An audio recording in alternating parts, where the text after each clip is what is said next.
today's World Insight with Tian Wei. The long-anticipated U.S.-Russia summit wraps up. Whose victory is it? Great to be with you. And World Cup 2018 comes to an emotional end. Moments to remember due to the charms of soccer.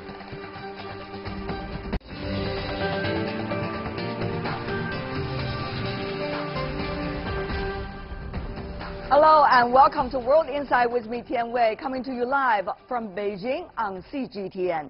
U.S. President Donald Trump and his Russian counterpart Vladimir Putin met at the presidential palace in the Finnish capital Helsinki. The two leaders had a one-on-one meeting this morning with interpreters before a working lunch with aides. Mr. Trump said he wanted good relations with Russia, while Mr. Putin said it was time for the two nations to have substantive talks about strained ties. Non-NATO Finland has been seen by some as the best choice for hosting the summit between the U.S. and Russian leaders. Brezhnev and Ford, Bush and Gorbachev, Clinton and Yeltsin, now Putin and Trump.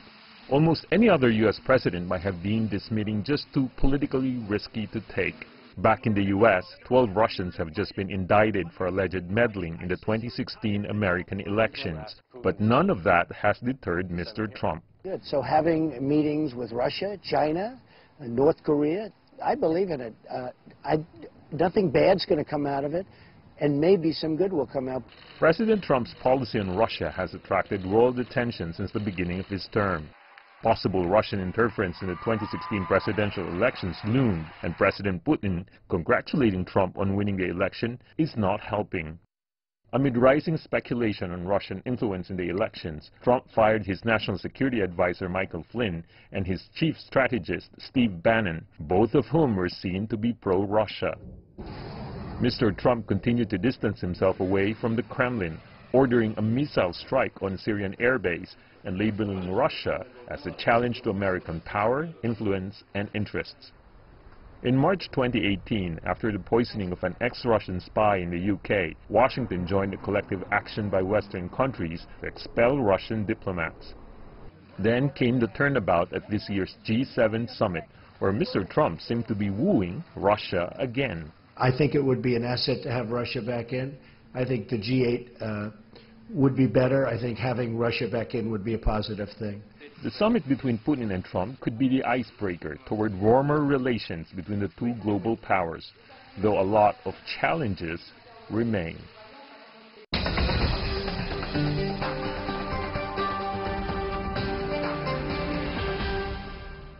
For more on the Putin-Trump summit, we are joined in our Beijing studio by Mr. Wang Yiwei, the Jean Monnet Chair, Professor and Director of the Center for European Studies with China's Renmin University. Meanwhile, we are also joined in Moscow by Alexander Lukin, a Professor and Director of East Asian and SCO Studies at the Moscow State Institute of International Relations. Gentlemen, welcome to our program.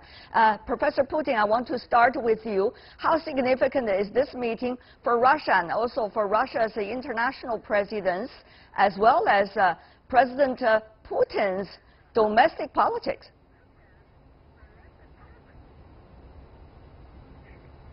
Professor Lukin. Yes. Well, of course, in Russia we all welcome this meeting. I think it should have happened long ago when Trump actually wanted to do it when he only came to power, but unfortunately, he was attacked by his foes within the country, who could, especially the Democratic Party, which could not recognize that they lost the election, so they blamed anybody else, including Russia, and Russia became the main scapegoat. But Russia welcomes it. We don't expect much from the meeting because there are too many problems with the United States, but at least we should start somewhere, and it's a good start. But Professor Lukin, if I could be direct with you, some suggest that in the United States, as long as there is a meeting between Putin and Trump, Putin is already having the upper hand. Do you agree with them? Very briefly from you, sir.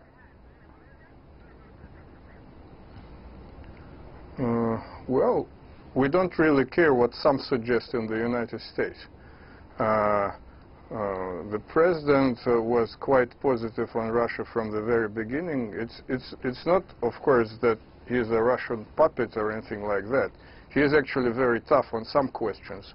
But at least he says that it's a good thing to deal with Russia. All right. As he puts it. Well, of course, who can be against it? Nobody can. Well, there are some in the United States who are against it, and that's why we invited in Washington, D.C., Paulo Chirac, who is the president of the Global Policy Institute. That is a Washington, D.C.-based think tank. He's also a former EU consultant. Mr. Chirac, welcome to our program. Well, I guess Washington cares. Enormous debate before that summit ever happens. It seems more infighting than rather between Russia and the United States. What's going on there with the Mueller investigation, 12 Russians being indicted, and meanwhile you see that hot political debate on the Capitol Hill. So President Trump, is he a loser or a winner as a result of this meeting? Well, we'll have to see, you know, how this plays out and what the media spin is going to be. But certainly the fact that this Department of Justice indictment with name and serial rank and ID and what have you of 12 Russian military intelligence officers accused allegedly of having been the actual perpetrators of hacking of accounts of the Democratic Party and other senior officials in the U.S. back at the time of the elections, it doesn't put things exactly on the right note. And of course, we know the other issues. There is Ukraine. There is the annexation of Crimea. There's unresolved issues about Syria. That said, the fact that the two leaders of the countries that have the largest nuclear weapons arsenals in the world meet in and as of itself is a good thing. You know, now, who's going to win and who's going to lose politically out of this, we'll see. Well, Mr. Chirac, there's one huge difference between you and your Russian counterpart. Your Russian counterpart, Professor Lukin, is trying to emphasize the significance for this bilateral meeting, while you emphasizing rather on the other issues that could be related to these two countries on the international stage. Isn't that an interesting observation, Professor, Mr. Chirac? Very briefly from you. Yes, indeed. Of course, it's hard to separate the two. Obviously, there is a bilateral relationship, and there are issues that concern primarily Russia and the United States. You know, just to mention one, will be the renewal of the strategic weapons limitation agreement that exists, and it will soon expire, and that the two countries better, I think, will be in their own mutual interests and in the interest of global stability to re-enter negotiations and do something. But then there are all these other matters, and of course, just mentioned Syria for something that is kind of hot mention that. And therefore, unresolved. Therefore, let me go to Professor Wang here in Beijing. So what exactly is it? Is it for domestic consumption, or is it really likely to build somewhat even fragile, a very starting point for the two countries to be able to see at least somewhat eye to eye on some international issues? Professor Wang. Well, today is very interesting, even funny. I was interviewed by a European journalist who even argued that today China and the European Union have the summit and have the joint statement to defend the international order, while the United States and Russia, who in the eyes of the Europeans violated the current international order, come together and have a private meeting. But exactly what is your opinion? My opinion is we cannot be misguided by the Americans' mainstream media. So this is symbolic announcing. Actually, we should pay high attention to that meeting, because this meeting is very, very private. It's only have an interplay. It's not a so-called summit, symbolic meaning. So I think the U.S. want to get out from the resources which invest too much on so-called expansion of Russia in Ukraine and in Syria. Now pay more attention to the challenges, threat. There are several topics, Professor Lukin, being mentioned by U.S. President and also the Russian President before they went into the closed-door meeting just between the two of them. There's the issue of trade, there's the issue of military, issue of nuclear weapons, missiles, and notably, also China's name is being mentioned there. They President Trump talking about the so-called common friend, the Chinese President Xi Jinping. So what exactly do you think can be happening in those closed-door sessions between the two presidents? Certainly, they have big teams to work out some of the details on the issues. Professor Lukin. Oh, you're asking me. Okay. Well, yes, I heard this interesting point which mentions President Trump, that he wants to talk about President Xi Jinping. When in Russia it's not considered to be very polite to talk about somebody in his absence. I know that President Putin also knows about it very well. But if it's interesting to know what President Trump really mean by that. Recently he was very tough on China, and actually, as many people put it, started a new trade war. If he means by that Russia should somehow support it, or at least be neutral in that, he is going to fail, because China is, of course, now the friendliest country for Russia, and it's our strategic partner, and I don't think he can get any kind of support from Russia if he wants to use it against China. But if he really wants to solve some questions or problems of the entire world, say some security issues with Russia and China together, and from that point of view, Russia, of course, can support such ideas. I see. Professor Wang, what do you make of it when the name of China is suddenly being mentioned in a Russia-U.S. summit right in front of the international journalists? I think the signal is very clear that President Trump will get out from the troubles in Ukraine and Syria. They need help from Russia. I think the meeting, will contribute to the stability in Syria and Ukraine, and make the U.S. more power to deal with other challenges, including China. Interesting. And Mr. Chirac, would you like to comment also about that? This is of great interest to this part of the world. Well, yes. Of course, needless to say, you are in China. Yes, it is a bit odd to have two great powers discussing a third party, and not a small one, the second largest economy in the world, that is China, you know, in the absence of Chinese representatives sitting around the table. What the two leaders are talking now, you know, behind closed doors in their tete-a-tete, in their one-to-one meeting, probably we will never know in detail, whatever they care to disclose.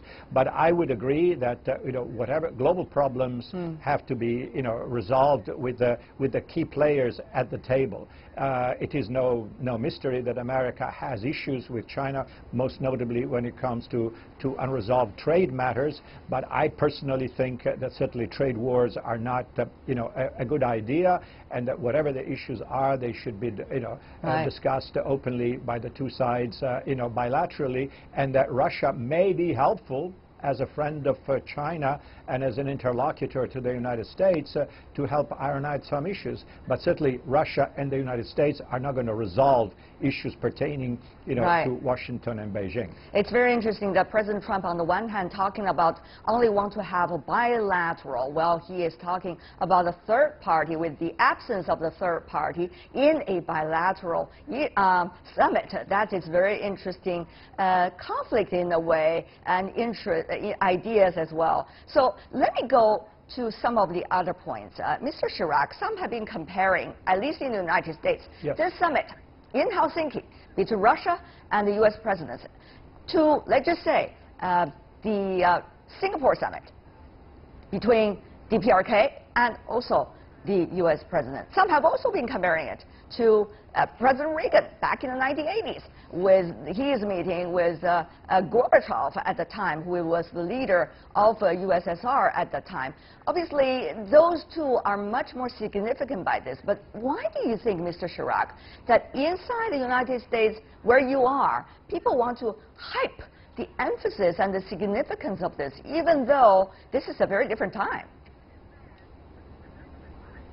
Absolutely. And again, the similarity between, which is only superficial, between the meeting which just occurred, as you referenced, in Singapore, between the U.S. President, the leader of North Korea, is that it was unprecedented. It never happened before. So it was newsworthy in and as of itself.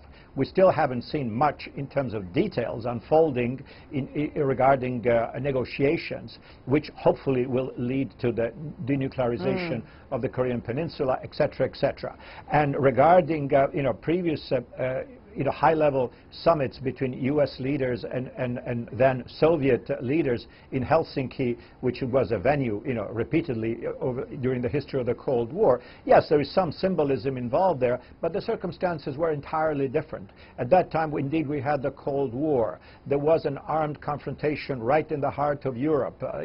There was the Warsaw Pact. There was NATO, head-to-head, huge nuclear arsenals, which mercifully have been reduced since then, operated by both countries. So I would say this is kind of media analogies that don't stand up to historic scrutiny.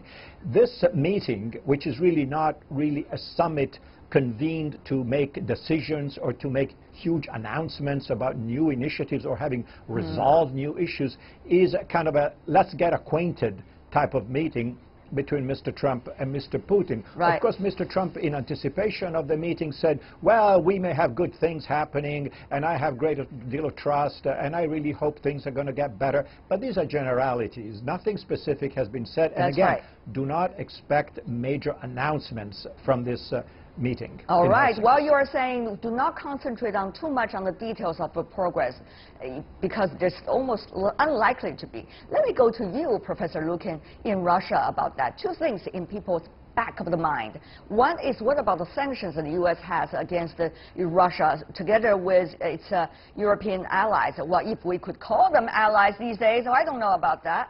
And the other thing is, what about domestic politics inside the United States when the midterm election is coming? The last presidential election result has been very much questioned by the U.S. about whether President Trump is really the president that has been elected by the Americans. Professor Lukin, you want to shine some of your insights on these? Well, in Russia, we are dealing with the Russian government deals with the government that we have in the United States. So we don't officially care too much about the infighting, or domestic infighting within the United States. But of course, in Russia, we understand that America is not a free country from the point of view that the president is not free to do whatever he wishes to do. So,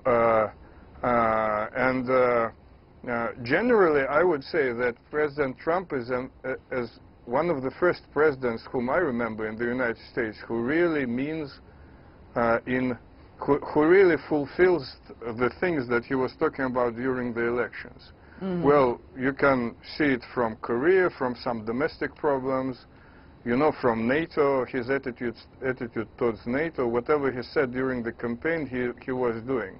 But with Russia, he could not do it for some time because he was not allowed to, for domestic reasons, by the, let's call them opposition. Right.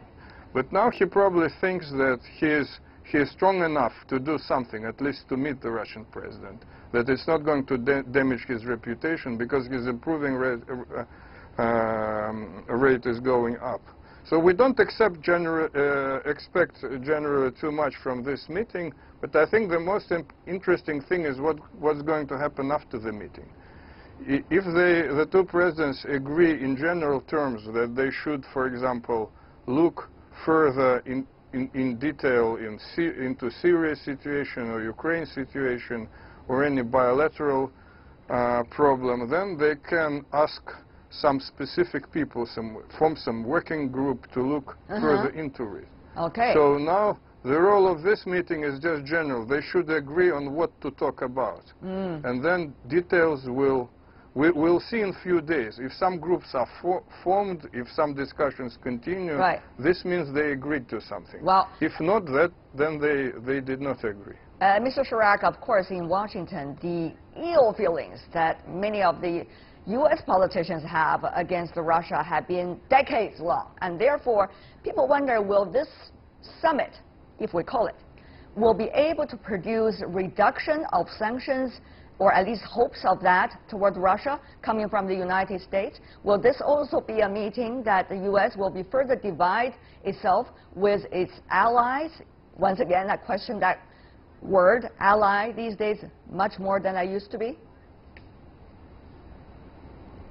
Well, look, this is really complicated because there are so many issues which are sort of everything is complicated, Obviously, Mr. Chirac. That's why they're not resolved. But what about your insights on this?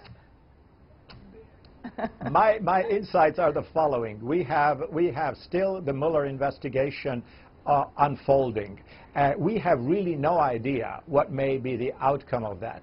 Will there be additional indictments? Will there be the proverbial, smoking gun that proves something really bad, or nothing? Or it will be concluded by saying, well, yes, we know that something bad happened, but it wasn't really critical and it didn't really affect the outcome of the election. Case closed. Let's move on.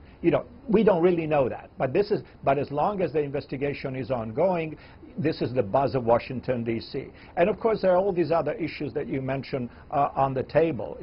Complicated relations between U.S. and its European allies, the unsolved problem of Ukraine and the annexation of Crimea, which it has to be resolved in some fashion. I cannot believe that this will be again like a bleeding wound in the bilateral relations between the United States and Russia forever. Okay. At some point, there has to be some resolution there. And where I see possibly some additional common ground, and this may sound a bit counterintuitive, is Syria.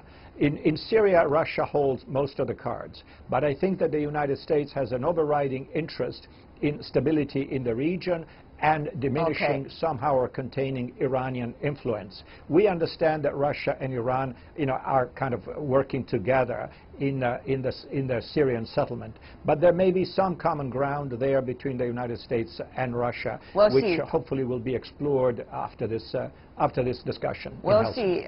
When you have a summit, it's whether going to be implemented or not. It really depends on the interactions followed up, because that is a question regarding the Korean Peninsula nuclear issue, isn't it, Professor Wang? I mean, China, when looking at this summit on the sideline, there are a lot of issues that the three countries, together with others, have to work on. Iranian issue, the Korean Peninsula nuclear issue, the trade issue, the peace and stability in different hotspots around the world. Professor Wang, what do you expect could be the outcome of this?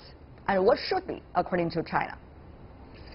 Well, because it's a closed-door meeting, yes. So we don't know what kind of deal they'll make. Definitely, the help for President Trump's election, midterm election, the trade war, they got strong economy domestically, foreign policy, they want to make up the relations with Putin. Definitely, it's work for that. I think, but most importantly, we should understand who bring the U.S. and Russia come together. I think that's Dr. Harry Kissinger, who, in the eyes of the balance of powers view, that the U.S. should be more deal with China, so it needs the help from Russia. So that's a very, very traditional mindset of that, Dr. Harry Kissinger. Another guy is also Stephen Bannon, is more on the rationalism, the so-called swap values. But Russia still, the Christianity believe the same God and the same culture of the West. Now, so-called from the rise of China model, the Confucians of the dictatorship. So that's kind of the very dangerous mindset. Who these two major players, I think, influence President Trump's mindset, strategic views. So the reason that have the summit. Okay. Well, we are coming to the end for this round of discussion, but thank you so much, gentlemen, for joining us, coming from U.S., Russia, and China. Wang Yiwei, Paulo Chirac, last but not least, Alexander Lukin. Thank you so much, gentlemen, for being with us. And you're watching World Insight with me, Tian Wei, still to come on our program. World Cup 2018 comes to an emotional end, moments to remember due to the charms of soccer. Our sports pundits break it down for you right after this break. We'll be right back.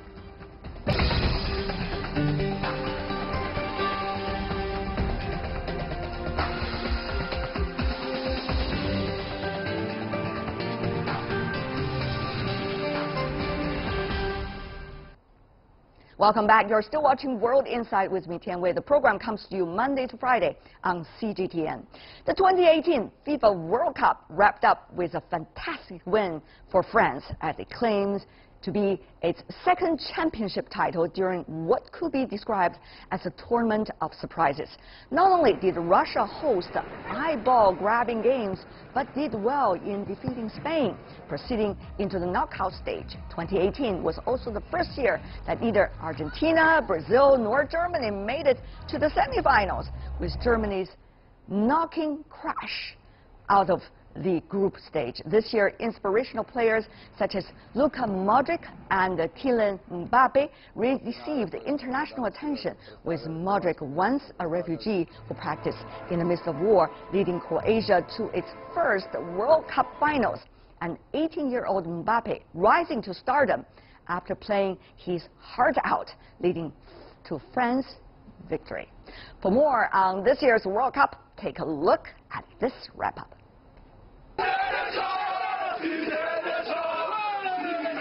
20 years after lifting their first World Cup, France are football's global champions once again, following a 4-2 demolition of Croatia in Moscow.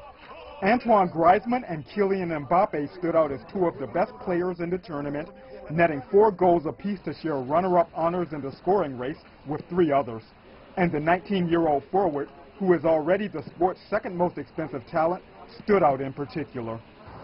Reaching the final at Luzhniki Stadium marks Croatia's best result at the international showpiece, with the Blazers tripped through the knockout phase featuring 2 penalty kick shootouts, as well as a tough extra-time victory in the last 4. I think now the next 20, 30, 40 years, people will talk about us, and this is what we wanted to achieve, because we knew we have something special in our bodies, talents. We have everything, but we couldn't just show it on the pitch, but we showed it to the world. Thousands of fans filled up La Grande Place in Brussels to welcome back Belgium, following the Red Devils' third-place showing at the competition.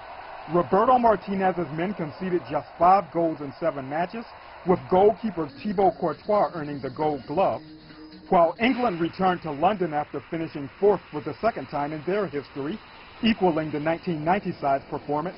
Russia provided plenty of surprises for the fans, as the hosts won their first 2 games to secure passage to the round of 16, and then upset Spain in a shootout before bowing out the same way against Croatia in the semi-finals. And in the end, of course, Les Bleus would stand tall as the most triumphant squad of all.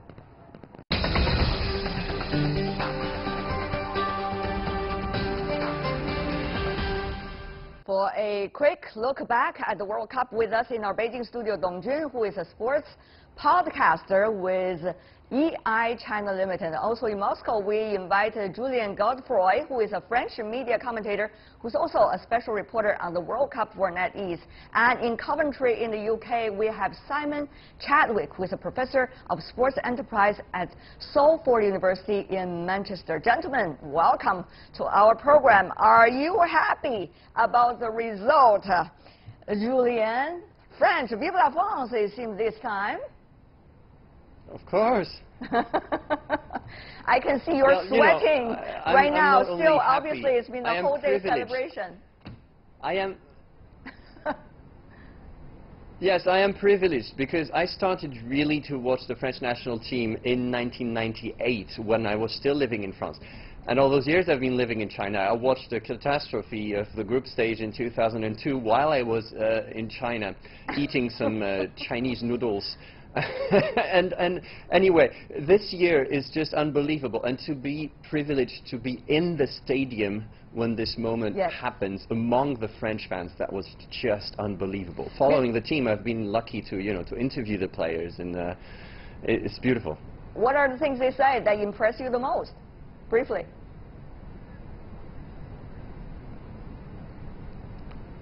Sorry, I didn't hear. Who what are the impressed things me they the most, said? You said you interviewed the team. What are the things they said that impressed you the most? Oh, I mean the players of the national team. We most of the time we got 2 minutes to interview them, and What did they say? We didn't get all the players, but I think what impressed me is how this team, how this team was relaxed and making fun of each other all the time. All right. The coach was very serious with them and doing his job, but he knew how to make them feel good together, and the atmosphere of the team was always the most important thing. And Griezmann, in the interviews, people kept asking, the French media kept asking him, what does it do to you? We had Platini's team, and then we had Zidane's team, and what does it do to you that in 20 years people are going to say, oh, it was Griezmann's team? And he was always saying, this year's team, it's about everybody. It's not my team, it's not Paul's team, it's the team of everyone. Got it. And it's the beauty and the attacking players who are doing defensive jobs. Yeah. Well, very well, I guess they have to do that, right? Because the goalkeeper has some problem over there. But anyway, having said that, though, let me go to you, Professor Chadwick. What about that? At the right moment.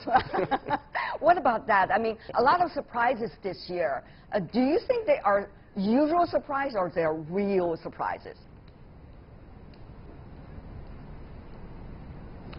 Sorry, can you say that again? Professor Chadwick, do you think what happened over the different stages of the matches for the World Cup, are they typical surprises or special surprises for this year's World Cup? Some of the best teams certainly didn't even get into the semifinal. Well, in the end, there were no surprises because the best team won. I think France, even from before the start of the tournament, were touted as favourites by many people. And ultimately they won. What happened in the run-up to the final, I guess, yes, you could say there were some surprises. But there's an old saying, certainly in England, that there are no easy games at international level. And we've said that mantra like for the last 20 or 30 years to try and justify our less than satisfactory national team performances. But I think in this World Cup, it truly was the case that there are no easy games at international level. You've got a nation like Iceland, a population of only 300,000, qualifying for the World Cup, and so even those once certain games, if Germany was to play Iceland, or England was to play Iceland, or you were to play Croatia, these smaller nations, I don't think the certainties are there anymore. Croatia. Keep in mind that if you take Croatia as an example, Croatia is really a terrific example, isn't it, Professor? A lot of those players, I know we have some time difference in our discussion, a lot of players went through that war-torn country's history and now be able to come into the real final and demonstrate their skills. It's just exhilarating. Well, Croatia have done this before in 1998, remember, and what's important to keep in mind is that a lot of those Croatian players are incredibly experienced at the very top level of football. So if you take Modric at Real Madrid, has played in Champions League finals. You've got the likes of Mandzukic, also played in the Champions League, played at Juventus, won titles at Juventus. So I think it was probably somewhat dismissive of people not to think about Croatia as being genuine contenders to begin with. But I think the Croatian story, more than anything, just demonstrates that irrespective of population size, irrespective of history, you can succeed. And of course what's really important is the role that sport and the role that football plays in bringing people together, in reconciling populations. Absolutely. And really creating this kind of feel-good factor and sense of optimism that can sustain countries. Feel-good factor. I wonder how about our Chinese soccer fans or World Cup fans. Dong Jun, I have to throw that hard question to you. There's a phrase already being used in China during the period of the World Cup, 美中不足, meaning, well, there's at least a little bit thing that has not been done to make it perfect, but literally means both China and United States are not good at soccer. So what about that phrase, and what about Chinese World Cup fans' takeaway? I think it's fair to clarify here that, over the last 28 years, the United States has only for the first time failed to make it in the World Cup. They participated in the previous 7 editions and made it into the last 8. But China only made it into the World Cup once in nearly 40 years, only back in Asia, 2002. Well, things get better. Well, they are on different levels. I'm almost hesitating to ask that question, but they are the biggest markets for football to target, absolutely. And this time around, China came to the rescue for FIFA when it was running out of money, and because of the recent scandals in recent years. And a lot of Chinese brands were very enthusiastic to support it. That's true. The Chinese brands spend a lot on this year's World Cup 2018. Having said that, though, you know, sports, Professor Chadwick, could never be escaping politics. There are two kinds of politics going on. One is about Russia under Western sanction, and some world leaders also boycotting the opening ceremony, but eventually this turned out to be a very successful World Cup. If you see the leaders of France and Croatia standing in the pouring rain, hugging every one of their winning teams, you could already have a sense of what exactly was going on over there. A lot of really good feelings going on there. And secondly, there's also the issue of FIFA, the corruptions involved earlier in FIFA's cases. How are the two issues eventually come to a rest during this time's World Cup? Professor Chadwick. Well, I think the whole issue of FIFA had already started to change anyway, because obviously there was a new president in place. He was elected. He is something, or he sees himself as something of a reformist character. Obviously, he's reached out very strongly to not only to East Asia, to China, but also sought to build bridges with Russia. He's very keen to ensure that he doesn't disaffect, if you like, the kind of traditional industrial heartlands of football in Western Europe, places like England, Germany, Spain. And so this is a man, Gianni Infantino, who I think plays politics very, very well, and it's something that he's hugely adept at. I think as far as Russia is concerned, you go back a month ago, and I've been saying this to most people for the last 24 hours, you go back a month ago, and certainly in Western Europe and North America, we were seeing Russia as the evil empire, as something that we should really all be afraid of and suspicious of.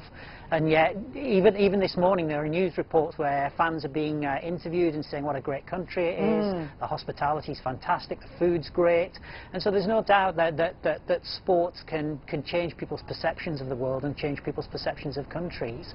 But there are some observers out there, some critics out there, who would talk about sport washing. And sport washing is essentially trying to make a country look cleaner than it actually is. And so, although Russia's reputation right now is certainly far stronger and far higher than it was a month ago, I think we need to continue looking for probably the next 6 to 12 months to see whether or not there is a new Russia that has emerged from this tournament, or whether or not it was actually sport washing that took place. Julian, your thoughts very briefly as a journalist working there. Yeah, I thought, you know, I was not expecting much. It's my first time in Russia, but I thought the people, they're not very, very warm, but they're extremely friendly. You know, once you start talking to them, and they're shy a little bit usually, and then they open up, and they have very good intentions. I found it very touching. And I met an owner of a French restaurant here, and he told me that he felt that throughout the World Cup and in the preparation, it really changed Moscow.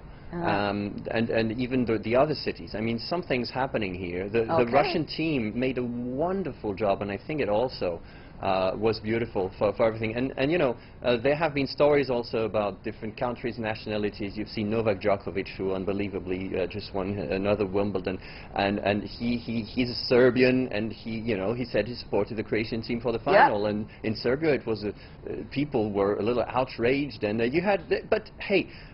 We are not here, if we are sports people, we're not here to aggravate hate, you know. We hope that sports can help with this, and it's beautiful, you know. Some people have double nationality. It could help. I was interviewing David Trezeguet, former from the French team, and he was... Yeah, he was Argentinian. Both his parents are Argentinian. He partly grew up in France. You have double nationality. It's a normal thing for a kid growing like that. He cannot tell, I'm a more of this country or more of that country. You can choose. It's a normal and that is the reality of the world, isn't it? We are having a very globalized world, whether somebody just denies it or not. Let me go to you before we go, Dongjun, about that. I mean, the World Cup, one of the most important things is it should be not just about soccer. It should be much more than that. If you think about the time, the energy, the money, and the attention the world has put into that game, this year we also witnessed that in some of those countries who ban women from watching the soccer together with men in the stadium, this time it is different. Dong Jun, that's only one of those cases that the World Cup could make a difference. But the question is, can it continue to make a difference, Dong Jun? Of course, from the Olympics to World Cup football matches, tournaments, they are the biggest examples that can unite people, that can remind people that there are games, that people with different cultural background and opinions and who have rivalry relationships can have a single game that they can follow the same rules and see who can beat the other, or they can accept the result as a fair result of a game followed around the world. But of course, football is a very unique example with tremendous success of popularizing it itself with very commercial, great commercial success. Not every other sport can achieve that result. But from the Olympics to World Cup soccer, they really attract people far beyond the sports community and the players. For example, in China, there is an increasing number of ladies of different ages who follow their stars and their teams. I'm one of those, but only for the World Cup for now, so far. Not necessarily domestic games. I guess I will try to watch more domestic games for the future. But for now, before we go, 1 to 10, give me a mark for this year's 2018 World Cup. What would you say, Dong Jun?